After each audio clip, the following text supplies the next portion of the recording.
सहनौ भुनक्तु सह वीर्यं करवावहै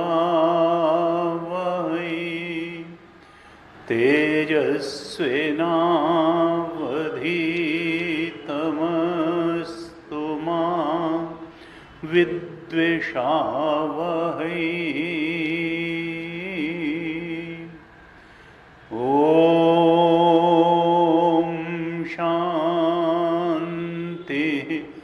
शांति शांति।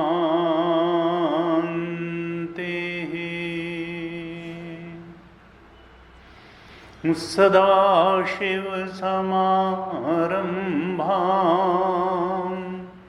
शङ्कराचार्यमध्यमाम् अस्मदाचार्यपर्यन्तां वन्दे गुरुपरम्पराम्।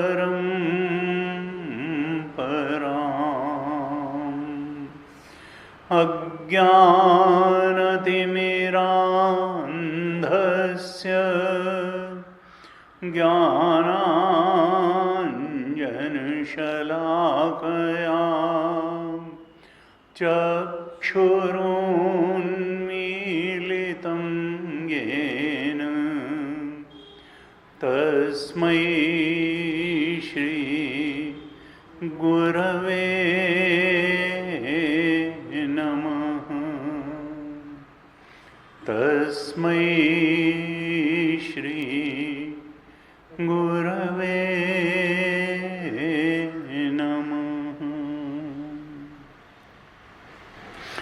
सच्चिदानन्दरूपाय विश्वोत्पत्त्यादिहेतवे तापत्रयविनाशाय श्रीकृष्णाय वयं नुमः। यं प्रव्रजन्तमनुपेतमपेतकृत्यं द्वैपायनो विरहकातराजुहाव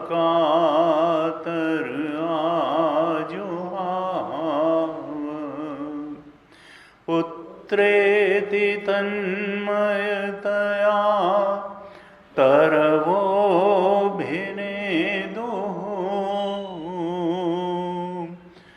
तं सर्वभूतहृदयं मुनिमानतोऽस्मि।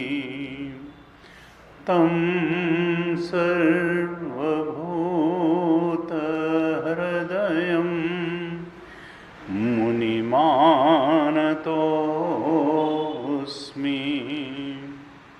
नारायणं नमस्कृत्य नरं चैव नरोत्तमं देवीं सरस्वतीं व्यासं ततो जयमुदीरयेत्। कृष्णाय वासुदेवाय हरये परमात्मने प्रणतक्लेशनाशाय गोविन्दाय नमो नमः। प्रणतक्लेशनाशाय गोविन्दाय नमो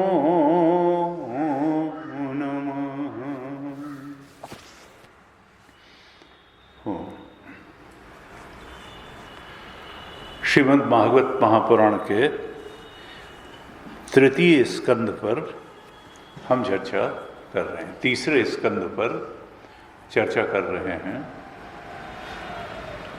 और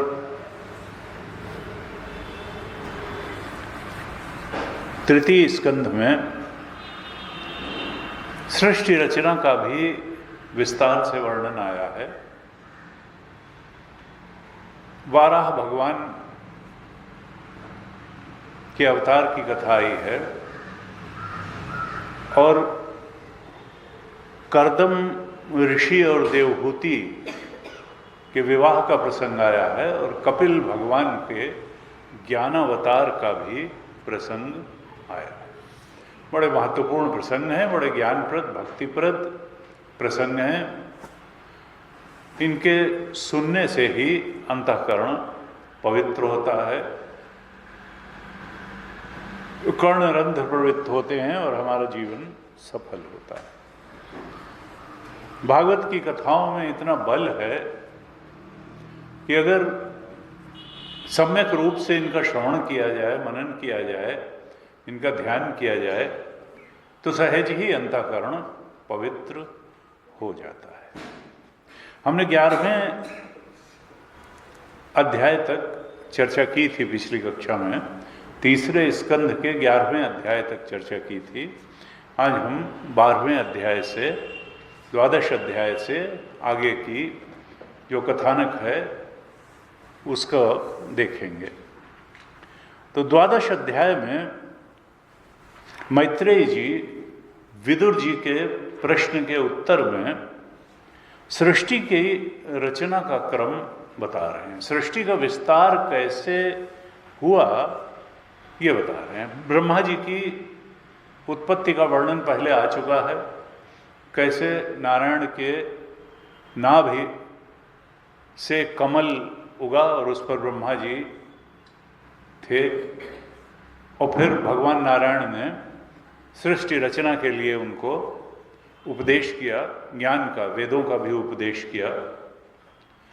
और तब भगवान की प्रेरणा पा करके पूर्व कल्प की स्मृति, क्योंकि सृष्टि वही वही रिपीट होती है, सृष्टि में कोई नयापन नहीं होता है।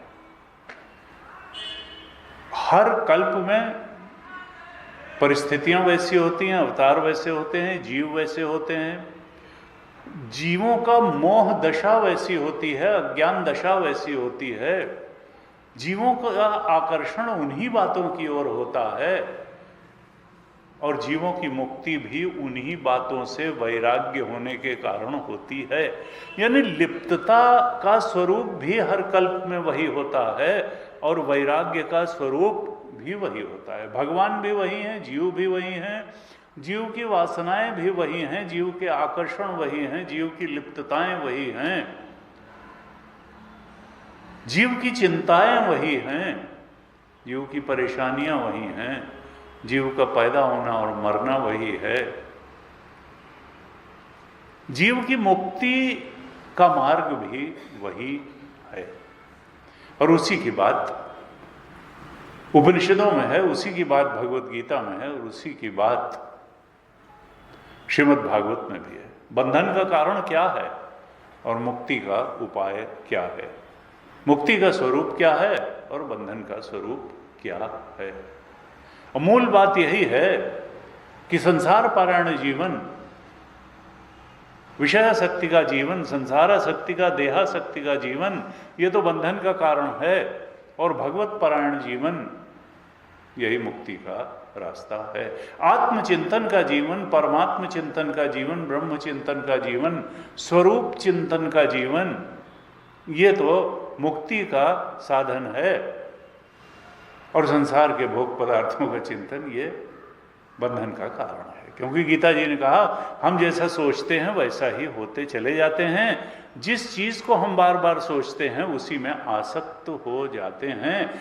ध्यायतो विषयान पुंसः संगस्तेषु उपजायते, संगात संजायते कामः, कामात् क्रोधो भिजायते, क्रोधात् भवति सम्मोह, सम्मोहात् स्मृति विभ्रम, स्मृति भ्रंशात् बुद्धिनाशो, बुद्धिनाशात् प्रणश्यति। हमको लक्ष्य ही भूल जाता है, हमको लक्ष्य प्राप्ति का मार्ग भूल जाता है, स्मृति नहीं रह जाती। हमको जीवन का लक्ष्य ही भूल जाता है, तात्कालिक लक्ष्य ही याद रहते हैं जो जीवन का चरम परम लक्ष्य है। 4 पुरुषार्थों में जो परम पुरुषार्थ मोक्ष है उसकी याद ही नहीं रह जाती। ज़्यादातर लोगों का जीवन तो 2 ही पुरुषार्थों में, अर्थ और काम। पैसा कमाओ और भोग पदार्थों को प्राप्त करके उनको भोग लो, अर्थ और काम की पूर्ति में ही चला जाता है। कुछ लोग जो सत्संग प्राप्त करते हैं, गुरु संग, वो धर्म के स्तर तक जीवन उठाते हैं, लेकिन अक्सर लोगों का जो धर्म है वो भी अर्थ और काम की सिद्धि के लिए ही धर्म भी हो जाता है। मोक्ष के स्तर तक उठ पाने वाली बात बुद्धि में आ नहीं पाती। मुक्ति जीवन का चरम और परम पुरुषार्थ है। आत्मस्वरूप का बोध चरम और परम पुरुषार्थ है। ये बात तो बहुत अधिक सत्संग होने, चिंतन मनन होने पर ही समझ में आती है। हम उन बातों का संकल्प करते हुए जीवन बिता देते हैं जो हमारे जीवन में दुख और चिंता और परेशानी लाती है। गुरुदेव बार बार कहते थे कि जो अनुचित संकल्प विकल्प हैं वो जीवन के विष हैं। यानी जो बातें हमको नहीं चिंतन करने की हैं उन पर हम चिंतन करते रह जाते हैं, और इसलिए जो चिंतनीय बातें हैं जिनसे वास्तव में हमारे मन को शांति मिलनी है, सुख मिलनी है, समता आनी है, वो चिंतनीय बातें पीछे चली जाती हैं।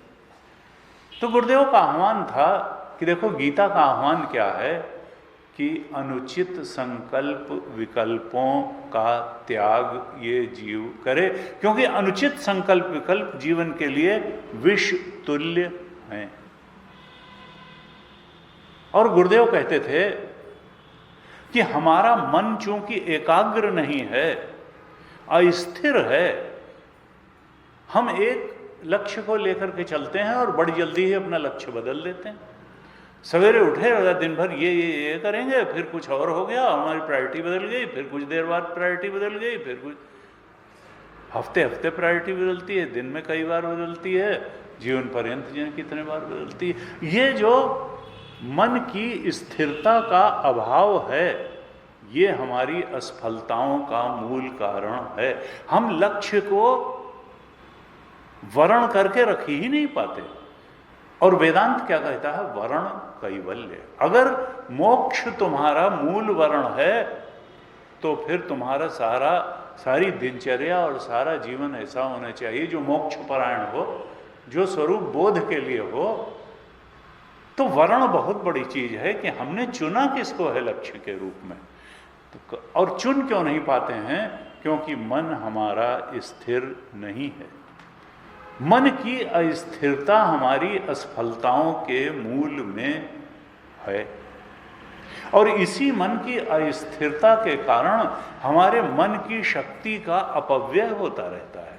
जब तक मन एकाग्र नहीं होगा, एकनिष्ठ नहीं होगा, वर्ण के अनुसार हमारा चिंतन और कर्म नहीं होगा, तब तक हमारी एनर्जीज डिसिपेट होती चली जाएंगी। फिर वो चाहे चिंतन की एनर्जी हो या कर्म की एनर्जी हो, क्रिया शक्ति और ज्ञान शक्ति दोनों लक्ष्यनिष्ठ नहीं रह जाएंगी, डिसिपेट हो जाएंगी, मन की शक्ति का अपव्यय हो जाएगा। इस अपव्यय को हमको प्रयास पूर्वक रोकना है। और गुरुदेव कहते थे इस अपव्यय को रोकने का एकमात्र उपाय है कि हम किसी श्रेष्ठ आदर्श के प्रति अपने कर्मों का समर्पण कर दें। जब तक व्यक्ति के जीवन में कोई बहुत श्रेष्ठ आदर्श नहीं है तब तक उसकी एनर्जी डिसिपेट होती रहेगी। वो तय ही नहीं कर पाया है कि करना क्या है। किसी श्रेष्ठ आदर्श के प्रति जब हम अपने कर्मों का समर्पण कर देते हैं, किसी गुरु के, किसी शास्त्र के बताए आदर्श के प्रति जब हम अपने कर्मों का समर्पण कर देते हैं, तब हमको निश्चित है कि सफलता प्राप्त होती है। गुरुदेव कहते थे कि इस जीवन में एक गौरवमयी सफलता को प्राप्त करने का यही एक सनातन नियम है कि हम किसी श्रेष्ठ लक्ष्य के प्रति, श्रेष्ठ आदर्श के प्रति अपने कर्मों का समर्पण कर दें। मनुष्य बड़ा कमजोर है, अचानक इस शरीर में आना नहीं हुआ है। जाने कितने शरीरों में हम रहे हैं और वहाँ जाने क्या क्या परिस्थितियों से हम होके गुजरे हैं। अनुकूल परिस्थितियाँ भी हमने झेली और प्रतिकूल परिस्थितियाँ भी हमने झेली। हमको सुखद वासनाएं भी हमारे अंदर जमा हैं और दुखद वासनाएं भी जमा हैं। हमारे अंदर नैतिक प्रवृत्तियां भी हैं और अनैतिक प्रवृत्तियां भी हैं।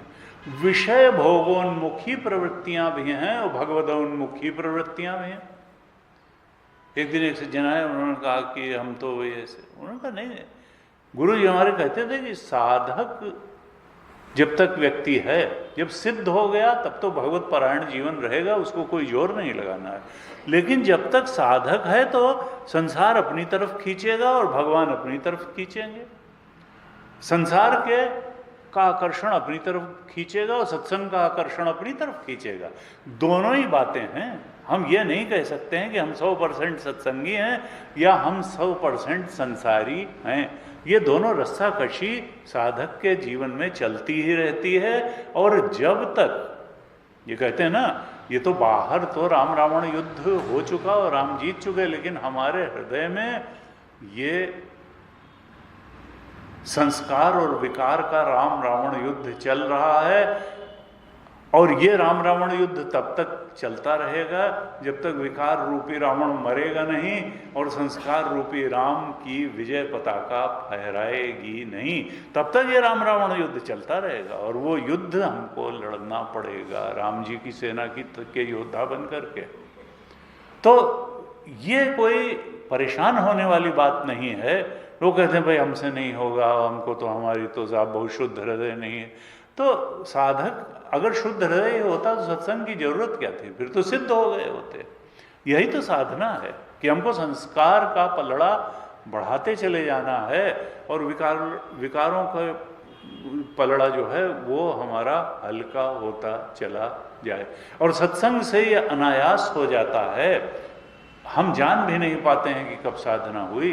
इसीलिए सत्संग को सबसे बड़ी साधना कहा गया।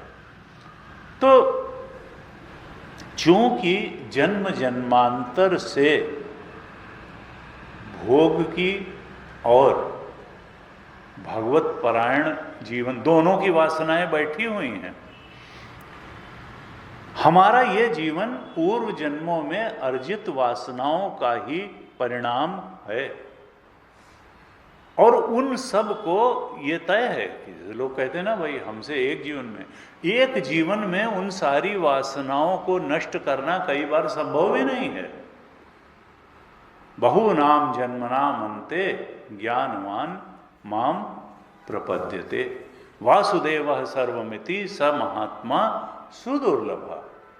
हमको तो कई जन्मों से जो एकत्रित कूड़ा कचरा है उसको नष्ट करने के लिए कई बार कई जीवन की तपस्या करनी पड़ेगी। लेकिन आश्वासन यही है कि हम जहाँ से इस जीवन में साधना करते करते मान लिया ये शरीर छूटेगा तो अगले जन्म में वहीं से साधना शुरू होगी, ABCD से नहीं शुरू होगी।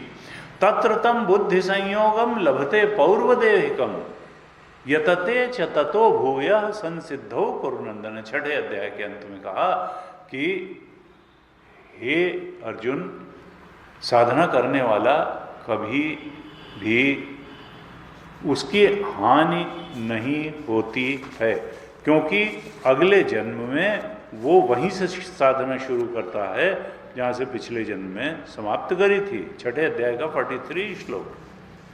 तो साधना में बढ़ाए हुए एक कदम का भी नाश नहीं होता। अगर दुर्वासनाएं साथ जाएंगी तो सद्वासनाएं भी साथ जाएंगी, वैराग्य भी साथ जाएगा, भक्ति भी साथ जाएगी, ज्ञान भी साथ जाएगा। सत्संग की वृत्तियां प्रवृत्तियां भी साथ जाएंगी और क्रमशः ये इकट्ठा होते होते, सद्वासनाएं इकट्ठा होते होते एक जन्म ऐसा आएगा कि प्रयत्नाद्यतमानस्तु योगी संशुद्ध किल्बिषः अनेक जन्म संसिद्ध ततो याति पराम गतिम। छठे अध्याय के अंतिम में 45वें श्लोक में भगवान ने कहा कि इस तरह से प्रयत्न करते करते एक जन्म ऐसा आएगा जब सारी ही वासनाओं से जीव की मुक्ति हो जाएगी। योगी संशुद्ध किल्बिष यानी जो कालुष्य है, जिसकी वजह से हम अपने स्वरूप बोध से वंचित हैं, वो सारा कालुष्य, सारी कालिमा अंतःकरण से चली जाएगी और ततो याति पराम गतिम, फिर हम अपने ब्रह्म स्वरूप के बोध में दृढ़ता से स्थित हो जाएंगे। तो हमारे शास्त्र क्या कह रहे हैं, भागवत जी, गीता जी, उपनिषद क्या कह रही हैं कि हमको अपने मन को अपने शुद्ध स्वरूप में स्थित करने के लिए पूर्ण प्रयत्न करना है। और उसके लिए अगर हमको अपना आहार शुद्ध करना है, दिनचर्या शुद्ध करनी है, सत्संग करना है, स्वाध्याय करना है, जो करना है वो हमको करना पड़ेगा, प्रयासपूर्वक करना पड़ेगा, प्रयत्न पूर्वक करना पड़ेगा, लेकिन मन को अपने शुद्ध पूर्ण स्वरूप में स्थित करने का प्रयत्न करना पड़ेगा। यही साधना है और इसी साधना को बार बार करने से, इसी के अभ्यास से फिर हमारी इंद्रियां, हमारी जो वृत्तियां प्रवृत्तियां हैं जो हमको बिखराती हैं, वो वश में आ जाती हैं। और जिस दिन ये पूरी तरह वश में आ गई, उसी दिन गीता कहती स्थित प्रज्ञ हो जाता है। तो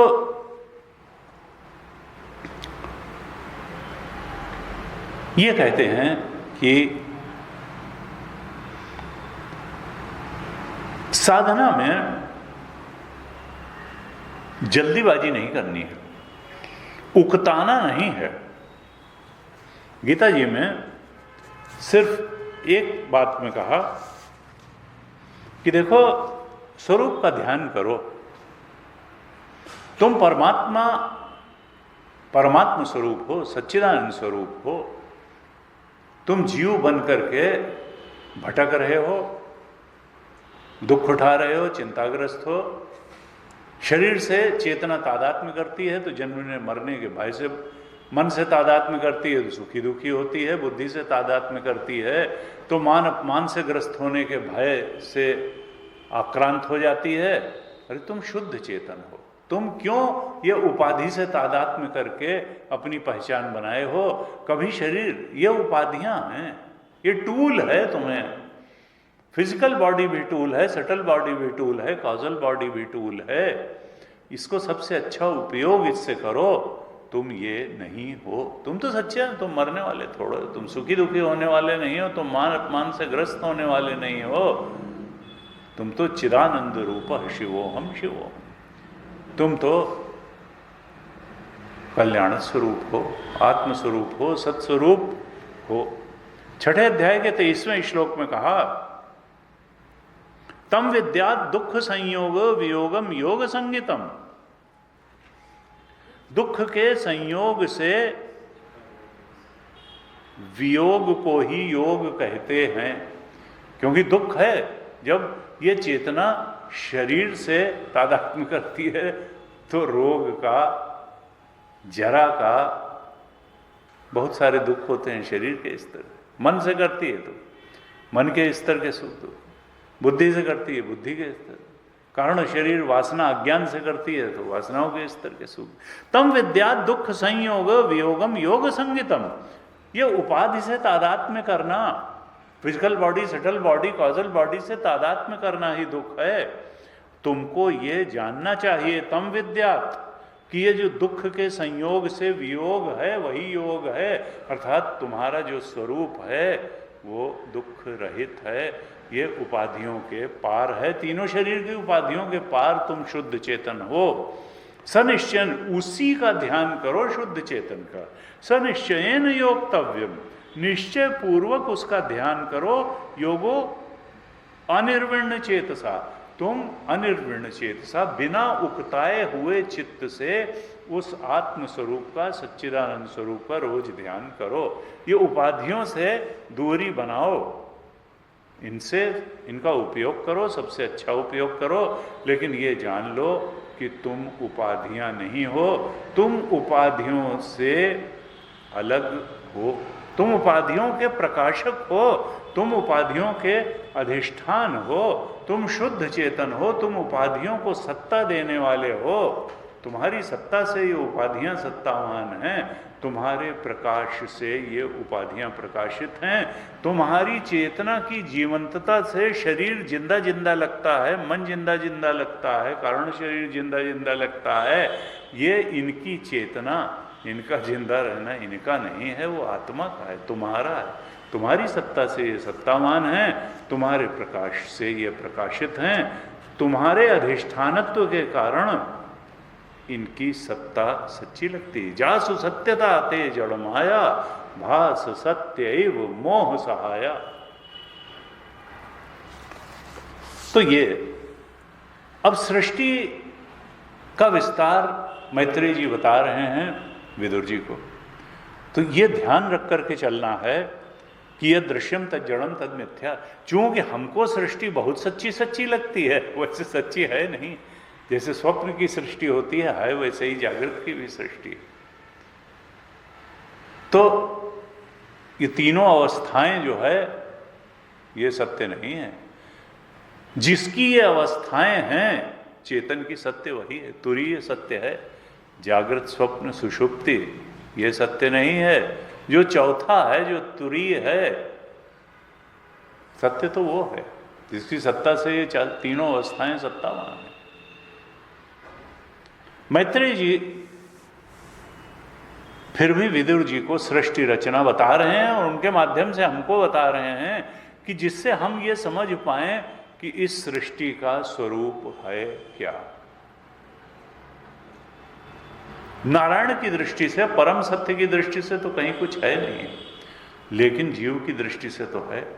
जब तक हम अहंकार से ग्रस्त हैं, जब तक अविद्या से युक्त अहंकार का अस्तित्व है, जब तक हम अपने को अहम माने बैठे हैं, तब तक ये अहम फूलता भी है, पिचकता भी है। ये अहम हीन भाव से भी ग्रस्त होता है और गौरवान्वित भी होता है। तब तक हमको इस अहम को संभालना पड़ेगा। जब तक इस अहम को हम उस परम सत्य ब्रह्म स्वरूप में लीन करने में समर्थ नहीं हो जाते हैं, तब तक ये अविद्या युक्त अहंकार का अस्तित्व, जिसमें हम मैं का बोध करके बैठे हैं, तो फिर हमको वो सब जानना पड़ेगा, मानना पड़ेगा, करना पड़ेगा, जिससे ये अहंकार अपने ब्रह्म स्वरूप में लीन हो सके। इसके लिए हमको इस अहंकार का स्वरूप भी जानना पड़ेगा, और ये अहंकार जिसको अनुकूल प्रतिकूल विषय मानता है उनका भी स्वरूप जानना पड़ेगा। हमको संसार का स्वरूप भी जानना पड़ेगा, हमको अपने तीनों शरीरों का स्वरूप भी जानना पड़ेगा, हमको भगवान की कृपा का अस्तित्व भी जानना पड़ेगा, हमें पाप पुण्य क्या होता है ये भी जानना पड़ेगा, और पुण्य का रास्ता क्या है और पाप को हटाने का रास्ता क्या है ये भी जानना पड़ेगा, सब जानना। तो इसी दृष्टि से मैत्रेय जी कहते हैं, विदुर जी, ब्रह्मा जी तो उत्पन्न हुए, किस लिए? जीवों को अब उनके कर्मों के अनुसार शरीर देना है, और उन शरीरों से कर्मों का भोग होगा। तो भोग के लिए जिस जगत की आवश्यकता है, जहाँ सारे जीवों को उनकी कर्म वासनाओं का भोग प्राप्त हो सके, वैसा संसार भी बनाना है। तो शरीर भी बनाने हैं, संसार भी बनाना है, लेकिन क्या किसी ने कहा भाई भगवान ने क्यों बनाया?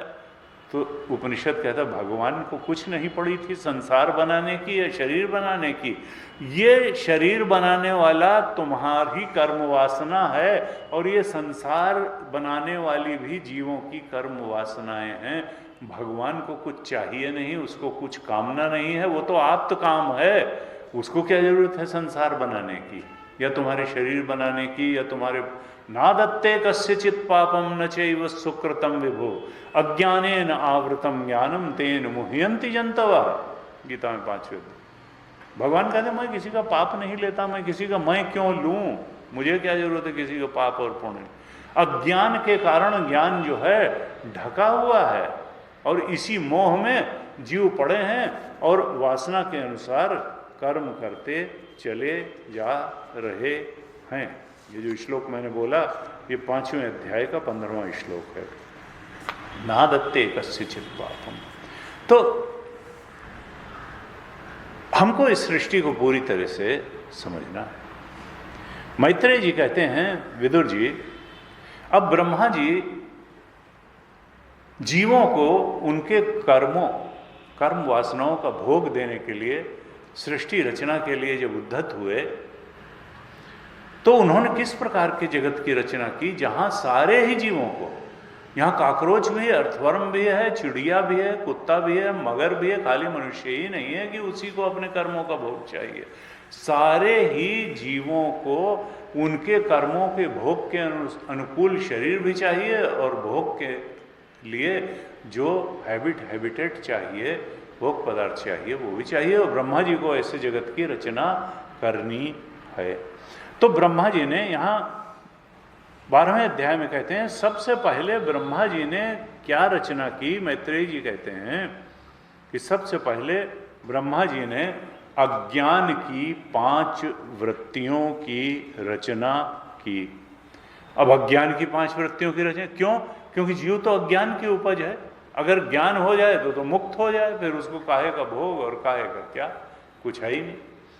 अज्ञान की 5 वृत्तियों की सबसे पहले रचना की और ये योग दर्शन में भी 5 वृत्तियां आई हैं। क्या कहा? ये 5 वृत्तियां क्या हैं? अविद्या, अस्मिता, राग, द्वेष, अभिनिवेश।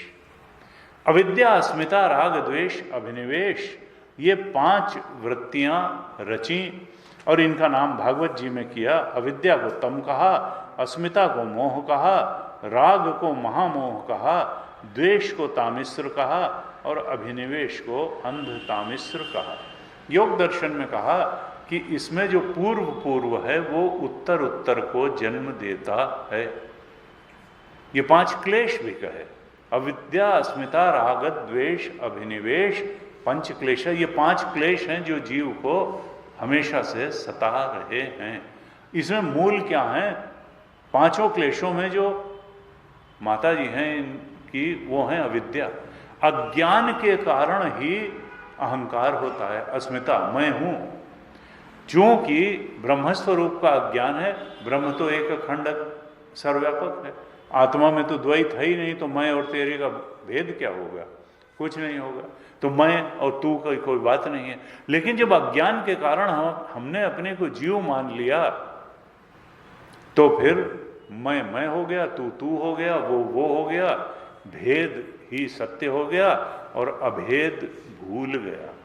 तो अविद्या से अस्मिता हुई, अहंकार हुआ और फिर जो अपने शरीर से मोह और अपनों को शरीर से मोह, अपने से मोह, अपनी गाड़ी, अपने मकान, अपने बच्चे, अपनी सब चीज। अविद्या, अस्मिता, राग, अपने से राग और पराये से द्वेष। राग का छोटा भाई द्वेष हो गई। तो अविद्या, अस्मिता, राग, द्वेष और अभिनिवेश छूटने न पाए। अपनी चेतना को इस शरीर में इतना कस के घुसेड़ लिया कि शरीर ही में लगने लगा, शुद्ध चेतन में लगी नहीं रहा। और इसके बूढ़े होने से लगा हम बूढ़े हो गए, रोगग्रस्त होने से लगा हम रोगग्रस्त हो गए और इसके मरने से लगा हम मर जाएंगे। अभिनिवेश, मृत्यु भय, जरा का भय, रोग का भय, ये सब ये है क्या? मूल में कौन है? अविद्या, अज्ञान। काहे का अज्ञान? आत्मस्वरूप का अज्ञान, शुद्ध सत्य का अज्ञान, आत्मस्वरूप का, ब्रह्म तत्व का अज्ञान। तो सबसे पहले ये अज्ञान की 5 वृत्तियां ब्रह्मा जी ने उत्पन्न हुई की। लेकिन ये सब की सब तो पापमयी थी। ये कोई जीवों का कल्याण करने वाली वृत्तियां थोड़ा थी, ये तो फंसाने वाली वृत्तियां थी। अविद्या हो, अस्मिता हो, राग हो, द्वेष हो, अभिनिवेश। तो ब्रह्मा जी को यही सृष्टि कोई बहुत पसंद नहीं आई।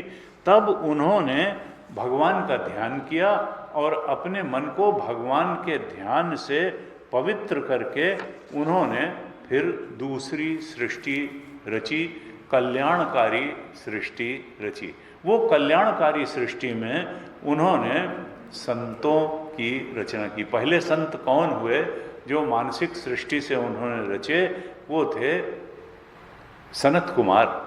4 देखत बालक बहुकालीना, 5 वर्ष के ही लगते हैं, वस्त्र नहीं पहनते हैं, नंग दड़ंग विचरण करते हैं। तो ब्रह्मा जी ने इन 4 संतों की रचना की। सनक, सनंदन, सनातन और सनत कुमार, इनकी रचना की।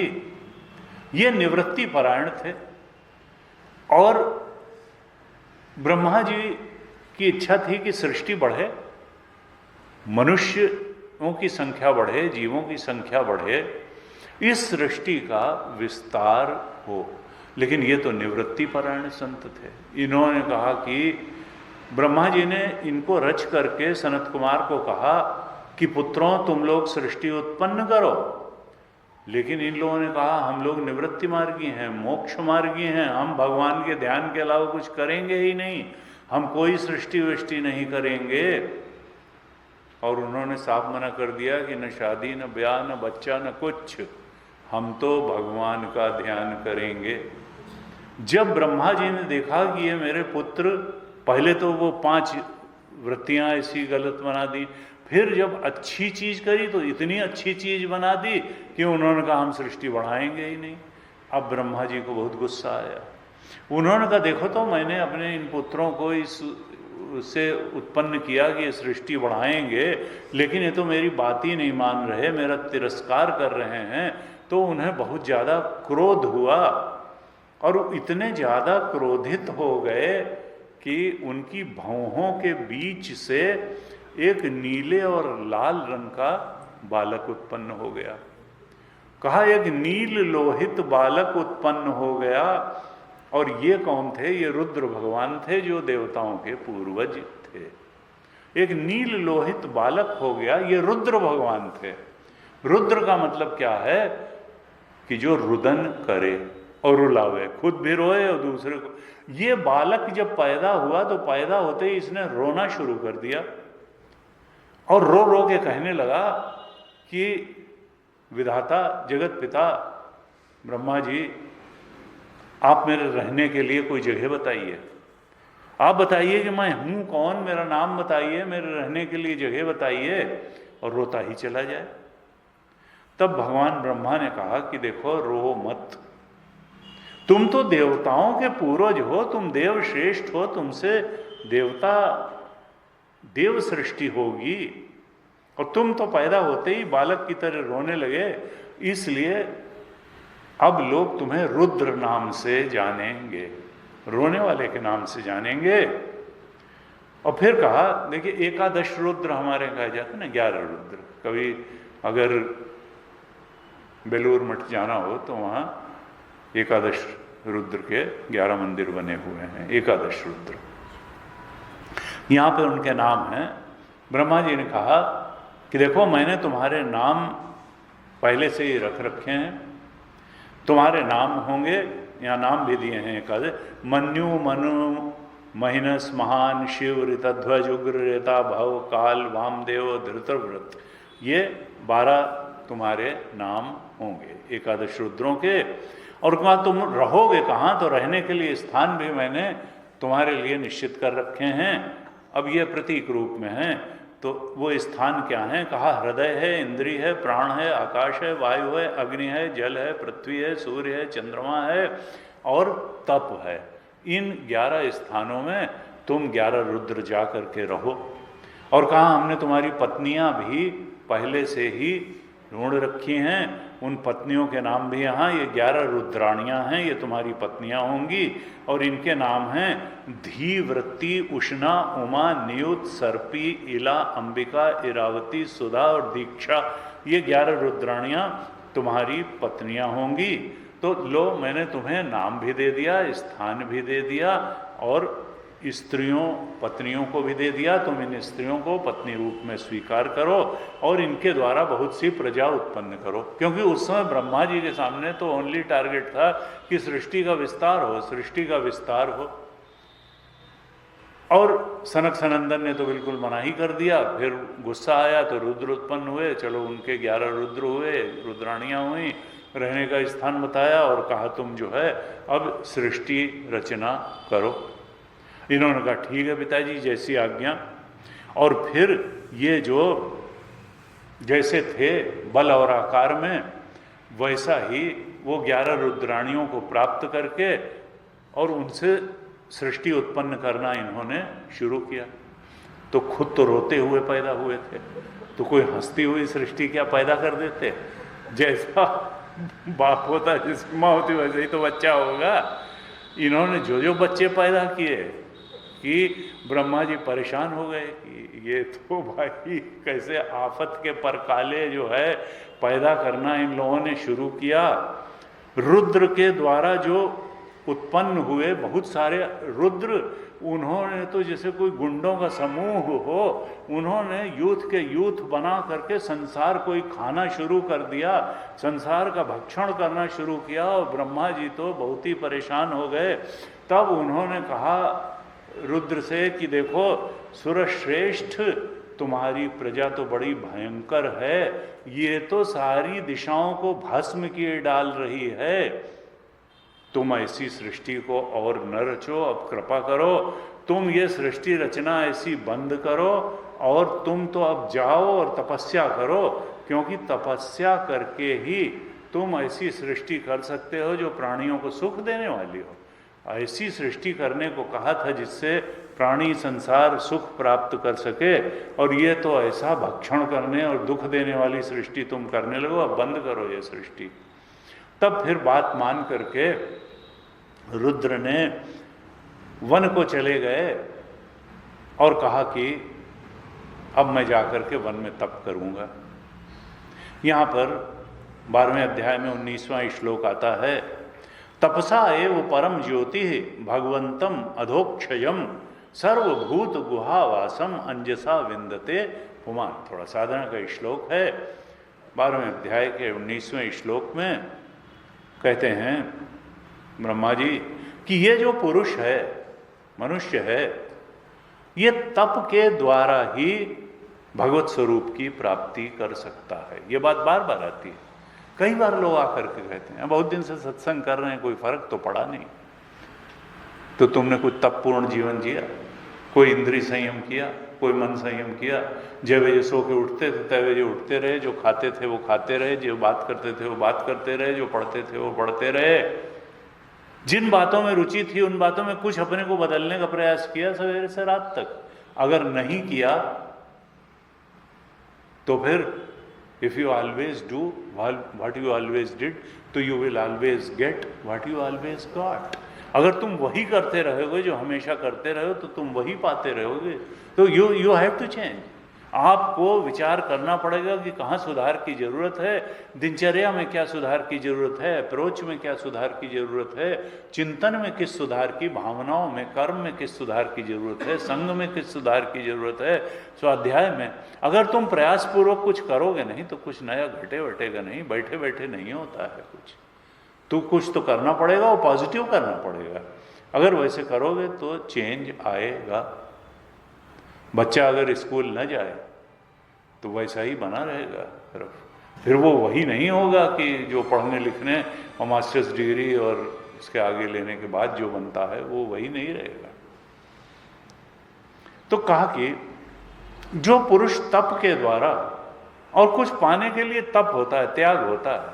अगर बिना तप और त्याग के व्यक्ति सोचे कि हम पा लेंगे तो कुछ नहीं पाएगा। और तप और त्याग सबसे बड़ा है क्या? मनसस्य इंद्रियाणाम एकाग्रम परमम तपः। महाभारत में एक कहा, मन और इंद्रियों की एकाग्रता, जो वर्ण है, जो श्रेष्ठ बात है, जो हमारा लक्ष्य है, उसमें मन और इंद्रियों को एकाग्र करके दिनचर्या बिताना, जीवन बिताना, यही सबसे बड़ा तप है। खड़ेश्वरी बाबा नहीं बनना है। शरीर के तप का बहुत महत्व नहीं, मन और इंद्रियों के तप का महत्व है। मन और इंद्रियों को लक्ष्यनिष्ठ बनाना, एकाग्र बनाना। मनसश्च इंद्रियाणाम ऐकाग्रम परमम तपः, यही परम तप है। इससे बड़ा कोई तप नहीं है कि मन और इंद्रियों को चुने हुए लक्ष्य में लगाते हुए जीवन बिताना। जो कहते हैं जो पुरुष तप के द्वारा, जो सर्वांतरयामी है, आत्म तत्व है, ज्योति स्वरूप है, इंद्रियातीत है, उसको तप के द्वारा ही प्राप्त किया जा सकता है। भगवान ने गीता बोलते हुए अंत में कहा, देखो चाहे सन्यासी हो और चाहे वानप्रस्थ हो, चाहे गृहस्थ हो और चाहे ब्रह्मचारी हो, किसी को भी 3 काम नहीं छोड़ने चाहिए, क्योंकि यही जीवन को उन्नति की ओर ले जाने वाले हैं। 18वें अध्याय के 5वें श्लोक में भगवान ने कहा, यज्ञ दान तपः कर्म न त्याज्यम कार्य में वो तत्। यज्ञ, दान और तप, ये 3 कर्म ऐसे हैं जिनको किसी को भी त्यागना नहीं चाहिए, न सन्यासी को, न वानप्रस्थ को, न गृहस्थ को, न ब्रह्मचारी को। यज्ञ दान तपः कर्म न त्याज्यम, इनको त्याग नहीं कर, कार्य में हो, ये तो करना ही चाहिए। क्यों? क्योंकि यज्ञों दानम तपश्चैव, ये जो यज्ञ दान और तप हैं, पावनानि मनीषिणाम, ये बड़े बड़े मनीषियों को भी पवित्र करने वाले हैं। क्या 3 बताए? यज्ञ, दान और तप। यज्ञ का मतलब क्या है? भगवत परायण जीवन, भगवत परायण कर्म, इच्छा परायण नहीं, फिर तो वो आसक्ति का कर्म हो जाएगा। यज्ञ कर्म क्या है? भगवत परायण, भगवान की प्रेरणा से कर्म करना, फलासक्ति का त्याग करके कर्म करना, अपने कर्मों को पूजा के पुष्प बना करके भगवान के चरणों में अर्पित करके कर्म करना, ये यज्ञ कर्म है। और दान, हर एक के पास कुछ न कुछ देने को होता है। किसी के पास धन है, धन नहीं है तो किसी के पास अच्छा शरीर है तो किसी की सेवा कर दें, कुछ न कुछ देने के लिए होता है। किसी बच्चे की फीस दे दें, किसी को कुछ पढ़ा दें, अरे किसी से कुछ मुस्कुरा के अच्छी बात ही बोल दें, किसी को अपना गंदा चेहरा दिखाने के बजाय हंसी वाला चेहरा दिखाने, किसी के मन को खुश करने वाली कोई बात ही कह दें, तो कुछ तो देने के लिए है ही है। तो दान करो, जो भी तुम्हारे पास है दान करो, और नहीं तो ये संबल जुटाओ कि हमारे पास कुछ हो देने के लिए।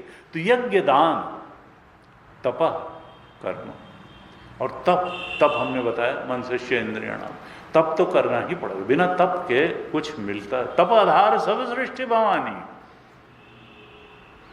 नारद जी गए पार्वती के पास, उन्होंने कहा कि देखो तपबल रचई प्रपंच विधाता, तप के बल से ही तप किया ना ब्रह्मा जी ने, तब तो उनको याद आई पूर्व कल्प की, और तब उस हिसाब से तपबल रचई प्रपंच विधाता, ये जो सृष्टि की रचना की ब्रह्मा जी ने तप के बल पे की। तपबल रचई प्रपंच विधाता, तप बल विष्णु सकल जग त्राता। विष्णु जी अगर इस संसार का पालन करते हैं तो तप के बल पे ही करते हैं। तप बल रुद्र करहि संहारा, तप के बल से ही भगवान रुद्र संहार करते हैं।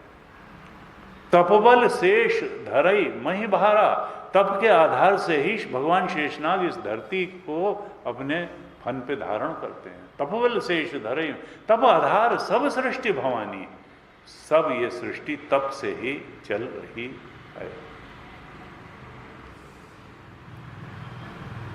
उपनिषद में तो आया, भगवान के भय से सूर्य तपता है, बादल बरसते हैं, हवाएं चलती हैं, नदियां बहती हैं। केवल मनुष्य इस तप की चक्र को तोड़ता है। 3 अध्याय में गीता के हमने बोला तो कहा कि यज्ञ दान तपः कर्म पावनानि, ये 3 चीजें मनुष्य को पावन बनाने वाली हैं। इनका न त्याज्य में चापर, इनका त्याग नहीं करना चाहिए। तो तप करने के लिए फिर रुद्र चले गए, वन में चले गए। और इसके बाद में मैत्रेय जी कहते हैं कि विदुर जी, अब जब सनत कुमार, पहले तो अविद्या अस्मिता राग द्वेष अभिनिवेश 5 दुष्वृत्तियों की सृष्टि हो गई। फिर सनत कुमार ने कह दिया हम सृष्टि नहीं करेंगे। फिर गुस्सा आया तो रुद्र पैदा हो गए, उन्होंने ऐसी सृष्टि करी कि जिसने कि भक्षण करना ही शुरू कर दिया। ब्रह्मा जी फिर असफल हो गए। अब की बार फिर ब्रह्मा जी ने संकल्प किया, यानी मानसिक सृष्टि करी। देखिए ये तो बाद में आई, जैसे कि अभी मैथुनी सृष्टि होती है, नर्मदा स्त्री पुरुष या जैसे भी, तो उसके पहले तो मानसिक सृष्टि ब्रह्मा संकल्प किया और हो गई। इसके बाद ब्रह्मा जी ने सृष्टि करने के लिए संकल्प किया तो उनके 10 मानस पुत्र हुए। जैसे ही संकल्प किया तो 10 उनके पुत्र हुए। उनके नाम भी यहाँ दिए हुए हैं, बड़े प्रसिद्ध ऋषि हैं, बार बार इनका शास्त्रों में उल्लेख आता है।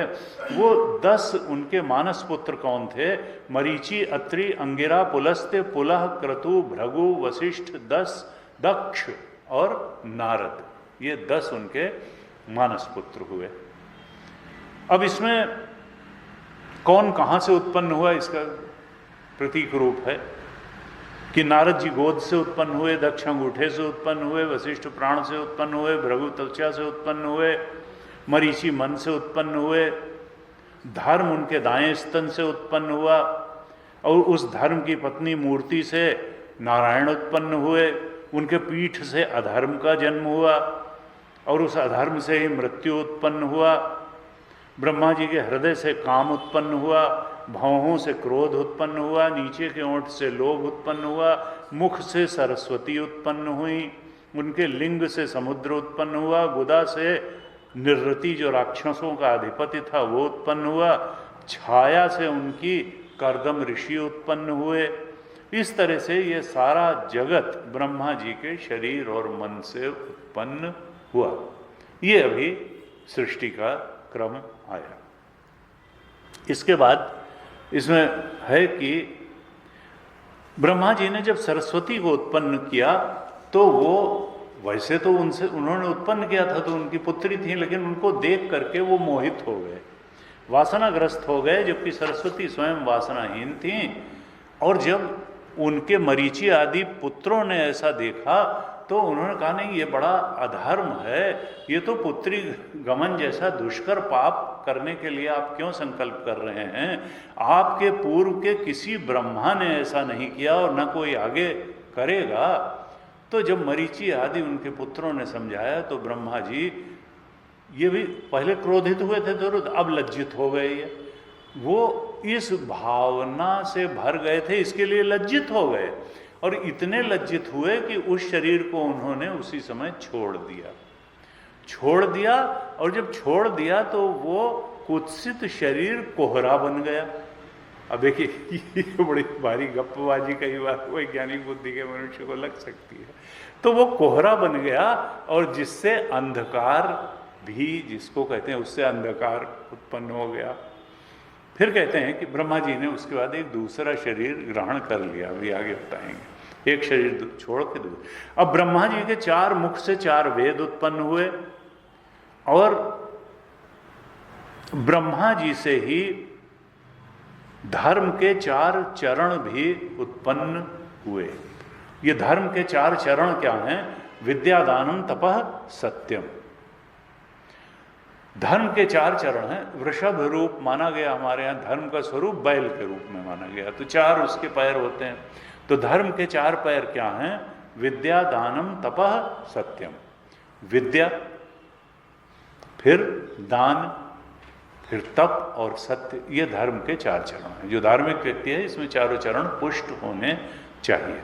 और ये क्या हैं? यही ये 4 धर्म के चरण 4 आश्रमों के रूप में भी फिर अस्तित्व में आए। 4 आश्रम क्या हैं? ब्रह्मचर्य आश्रम, गृहस्थाश्रम, वानप्रस्थाश्रम और संन्यासाश्रम। तो ब्रह्मचर्य आश्रम में जो पहला धर्म का चरण है विद्या, उसके लिए है गुरुकुल में जाए और विद्या ग्रहण करे। ब्रह्मचारी का यही धर्म है, विद्या ग्रहण करना। तो प्रथम आश्रम में विद्या जो है वो विद्या की वृत्ति जो है वो सबसे ज्यादा परिपुष्ट होती है। दूसरा आश्रम है गृहस्थाश्रम। तो गृहस्थाश्रम क्या है? दान। क्योंकि बाकी के तीनों आश्रम गृहस्थ आश्रम पे ही निर्भर है।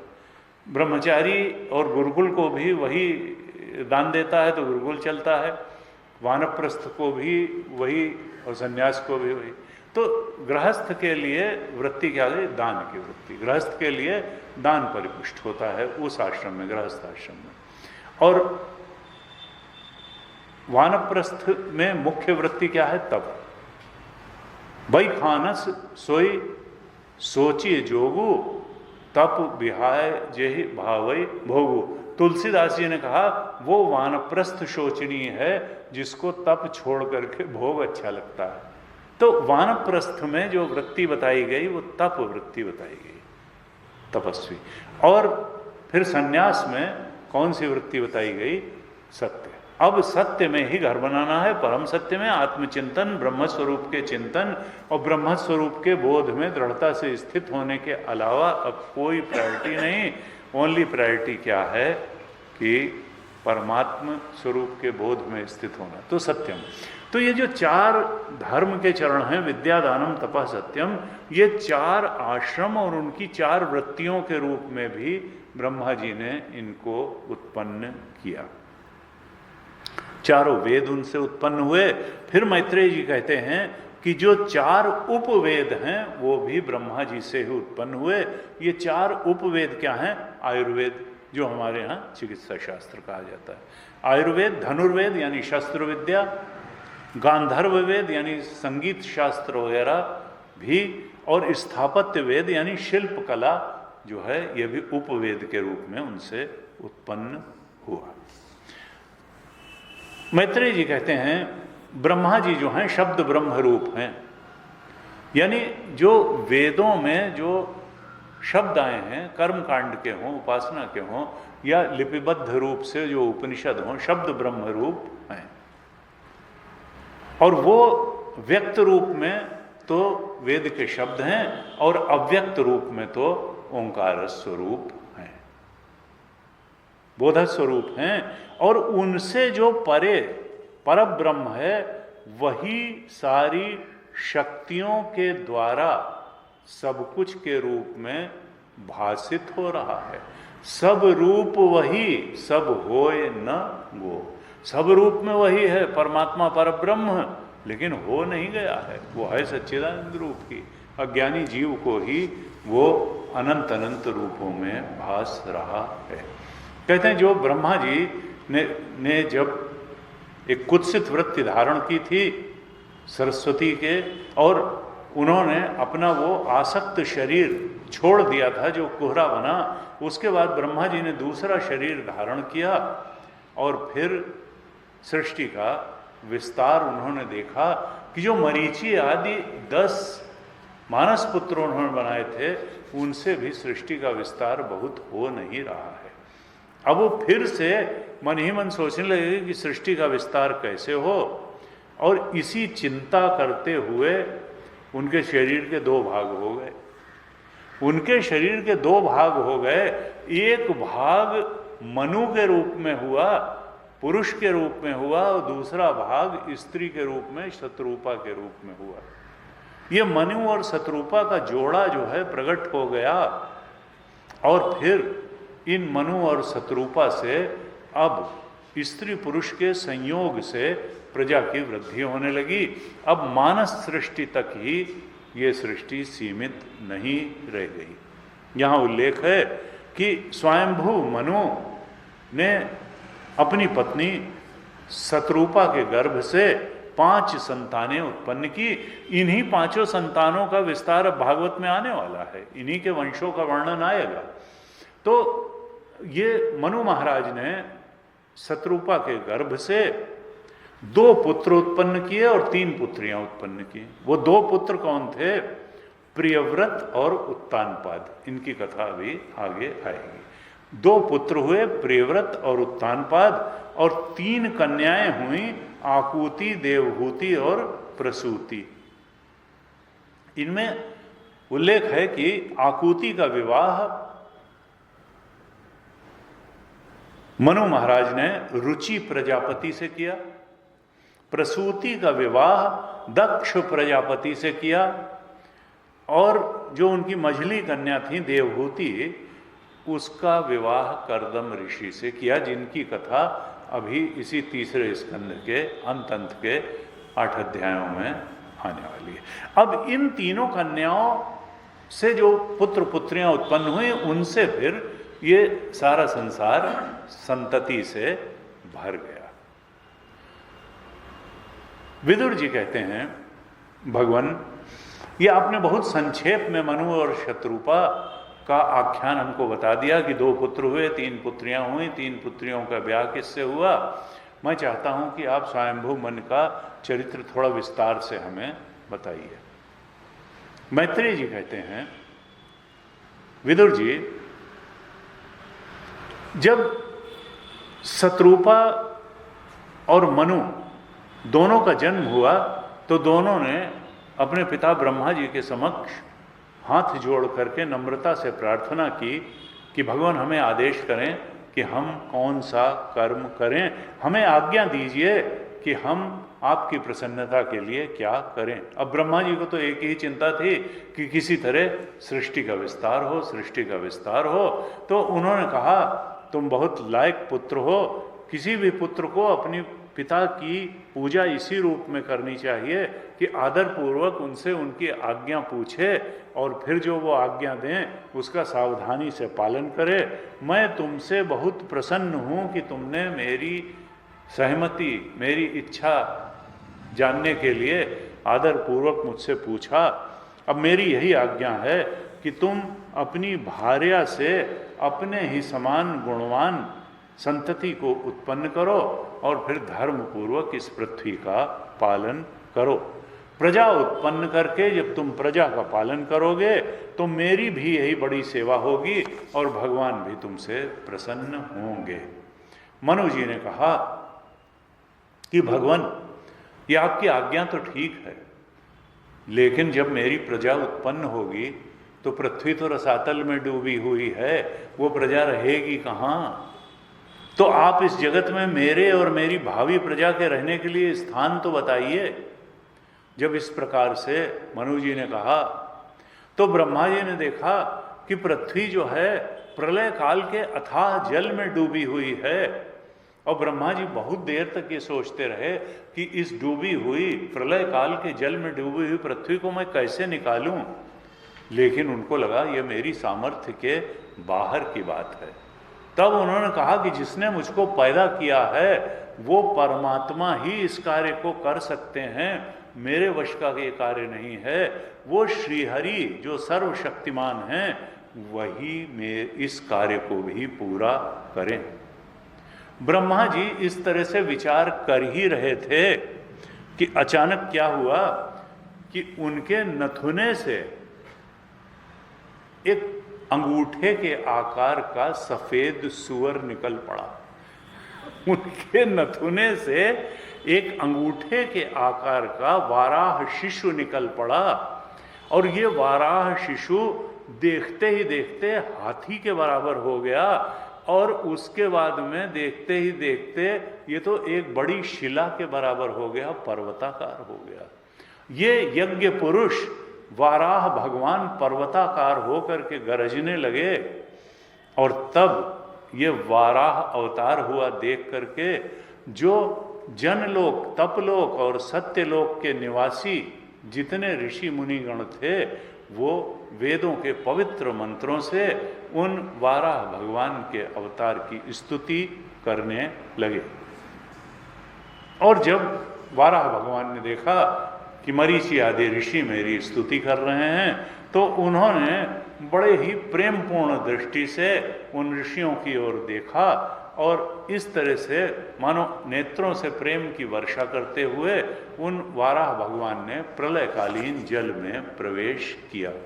और प्रवेश करने के बाद क्या किया कि जल में डूबी हुई पृथ्वी को अपनी दाढ़ों पे, जो होता है ना, 2 सुअर के वो निकले रहते हैं दाढ़ें, दांत, उनके ऊपर रसातल में डूबी हुई पृथ्वी को उठा करके वो ऊपर चलने लगे। उसी समय हिरण्याक्ष भी वहां था और वो दुष्ट भगवान को युद्ध के लिए ललकारने लगा। लेकिन ये कहते हैं कि भगवान जानते हैं कि किस समय क्या काम करना है। उस समय वो एक महत् कार्य हाथ में लिए हुए थे, पृथ्वी, रसातल में डूबी हुई पृथ्वी का उद्धार करना। तो उन्होंने उस समय हिरण्याक्ष से युद्ध करना ठीक नहीं समझा और वो अपनी दाढ़ों पर पृथ्वी को उठाए हुए ऊपर ले आए और वहाँ पर उन्होंने पृथ्वी को जल के ऊपर रख दिया और तब हाथ जोड़ करके ऋषि उनकी प्रार्थना करने लगे। 13वें अध्याय के 39वें श्लोक में बड़ा सुंदर श्लोक है। ऋषि गण कहते हैं कि भगवान, जितने भी मंत्र हैं, देवता हैं, द्रव्य हैं, यज्ञ हैं और कर्म हैं, वो आपका ही स्वरूप है। यानी सब कुछ आपका स्वरूप है। मंत्र भी आपका स्वरूप है, देवता भी आपका स्वरूप है, यज्ञ भी आपका स्वरूप है, कर्म भी आपके स्वरूप हैं, आपको नमस्कार है। वैराग्य, भक्ति, ये भी आपका स्वरूप है। मन की एकाग्रता से जिस ज्ञान का अनुभव होता है वो भी आपका स्वरूप है। यानी ज्ञान, भक्ति, वैराग्य सब भगवान का ही स्वरूप है। जैसे जैसे हमारे जीवन में भक्ति बढ़ती है, जैसे जैसे वैराग्य बढ़ता है, जैसे जैसे आत्मा के सत्य का स्वरूप का ज्ञान बढ़ता है, मानो भगवान का अवतरण होता चला जाता है। हमारे अंदर हमारा डिवाइन नेचर जो है उद्घाटित होता, मैनिफेस्ट होता चला जाता है। कहते हैं आप ही विद्या गुरु हैं, आपको पुनः पुनः प्रणाम है। भगवत शरण में रहते हुए सब बातें अनायास हो जाती हैं। इस प्रकार से कहा। मैत्रेय जी कहते हैं इस प्रकार से रसातल में डूबी हुई पृथ्वी को जल के ऊपर स्थापित कर दिया भगवान ने ला करके, और फिर वो अंतर्ध्यान हो गए। मैत्रेय जी कहते हैं, विदुर जी, ये जो भगवान का लीलामय चरित्र है, उसको जब बुद्धि श्रवण करती है, उसमें लगती है, उसमें श्रद्धा भाव रखती है, उसका श्रवण करती है, तो इस जीव के सारे पाप ताप उनकी लीलाओं के श्रवण से दूर हो जाते हैं। फिर फलश्रुति बताते हैं कि जो पुरुष इस मंगलमयी कथा को भक्ति भाव से सुनता है या सुनाता है, उसके प्रति भक्तवत्सल भगवान प्रसन्न हो जाते हैं। और भगवान जो हैं वो सभी कामनाओं को पूर्ण करने में समर्थ हैं। अगर भगवान प्रसन्न हो जाएं तो फिर संसार में दुर्लभ ही क्या रह जाता है। और एक बार भगवान प्रसन्न हो जाएं तो फिर संसार की कामनाओं की आवश्यकता क्या है, क्योंकि भगवद आनंद आने के बाद विषय आनंद तो उसका कोई मतलब नहीं रह जाता है। परम आनंद पाने के बाद क्षुद्र यावा अनर्थोदपाने सर्वतः संप्लुतोदके तावान सर्वेषु वेदेषु ब्राह्मण से विजानता। अगर किसी को बहुत बड़ा जलाशय मिल जाए तो पोखर के पानी से उसका क्या मतलब रह जाएगा। अगर किसी को भगवद आनंद, स्वरूपानंद, आत्मानंद मिल जाए तो संसार के छोटे छोटे आनंद तो उसके सामने कहीं ठहरते ही नहीं है। कहा फिर इस संसार की तुच्छ कामनाओं की आवश्यकता ही क्या है अगर भगवान प्रसन्न हो जाएं। मैत्रेय जी कहते हैं, विदुर जी, जो लोग अनन्य भाव से उन परमात्मा का भजन करते हैं, अंतर्यामी परमात्मा उनको अपना परम पद दे देते हैं। इस प्रकार से ये लीला जो है भगवान की वाराह अवतार और पृथ्वी का उद्धार, रसातल में डूबी हुई पृथ्वी का उद्धार किया। मनु और शतरूपा ने फिर इस पर सृष्टि रचना की। जैसा कि पहले बताया कि प्रियव्रत और उत्तानपाद दो पुत्र हुए, आकुति, प्रसूति और देवहूति तीन उनकी पुत्रियां हुई। रुचि प्रजापति, दक्ष प्रजापति और कर्दम ऋषि से उनका विवाह हुआ और फिर उनकी संततियां आगे अनेक अनेक संततियां हुई। इसके आगे अब कथा आती है अभी हिरण्याक्ष का थोड़ा सा वर्णन आया था। अब कश्यप ऋषि थे, उनकी दो पत्नियां हैं, दिति और अदिति। इन्हीं से क्या हुआ, देवता और दैत्य उत्पन्न हुए। अदिति से आदित्य उत्पन्न हुए, देवता उत्पन्न हुए, और दिति से दैत्य उत्पन्न हुए। और अध्यात्म में क्या कहते हैं, कश्यपः इति पश्यकः। हमारे अंदर कश्यप ऋषि दृष्टा के रूप में बैठे हैं। कश्यप का पश्यक, दृष्टा, दृश्य। जो दृष्टा हमारे अंदर कश्यप, इसकी दो पत्नियां हैं। दो पत्नियां कौन है, आसुरी वृत्तियां और देवी वृत्तियां। इस दृष्टा के सामने दोनों तरीके की हैं। आसुरी वृत्तियां होती हैं जब जागृत, तो दैत्य उत्पन्न होते हैं, हमको परेशान करते हैं, चिंता में डालते हैं।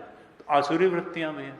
एक उनकी पत्नी जो है दिति है, और आदित्य दैवी वृत्तियां भी हैं, हमारी डिवाइन थॉट्स भी हैं और डेमन वाली थॉट्स भी हैं। और हम क्या हैं, हम तो हैं दृष्टा। हम जब दिति के चक्कर में पड़ते हैं तो दैत्य के चक्कर में, अदिति के चक्कर में पड़ते हैं तो देवता के चक्कर में पड़ते हैं। हाँ, दोनों भोगपरायण। ये नहीं कि देवता जो है कोई परमात्मा है, वो स्वर्ग का भोग भोगते हैं और पराजित होने पे भगवान की शरण में जाते हैं, और असुर तो अपने को ही बहुत बड़ा, जैसे हिरण्यक्ष और हिरण्य। तो यहाँ पर अब हिरण्याक्ष और हिरण्यकश्यप जो है वो कैसे इस धरती पर आए, जो कि बाद में 3 जन्मों तक, ये एक जन्म में कहते हैं हिरण्याक्ष और हिरण्यकश्यप बने, फिर रावण और कुंभकर्ण बने, और फिर शिशुपाल और दंतवक्र बने। कैसे बने, सनक सनातन के शाप से बने।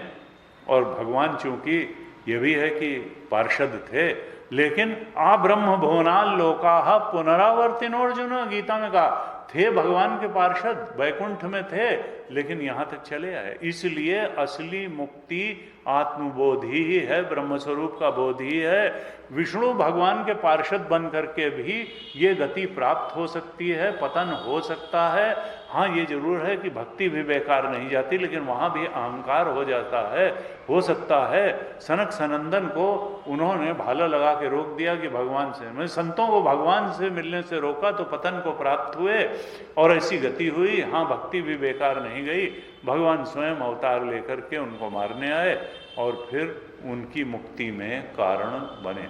तो अब दिति और अदिति की, मुख्य रूप से दिति के गर्भधारण का जो कथा है, और हिरण्याक्ष और हिरण्यकश्यप के जन्म की जो कथा है, वो आगे आने वाली है। इस पर हम क्रमशः अगली कक्षाओं में विचार करेंगे। आज यहीं तक लेते। ओम पूर्णमदः पूर्णमिदं पूर्णात् पूर्णमुदच्यते पूर्णस्य पूर्णमादाय पूर्णमेवावशिष्यते। ओम शांति शांति शांति। हरि ओम। श्री गुरुभ्यो नमः। हरि ओम।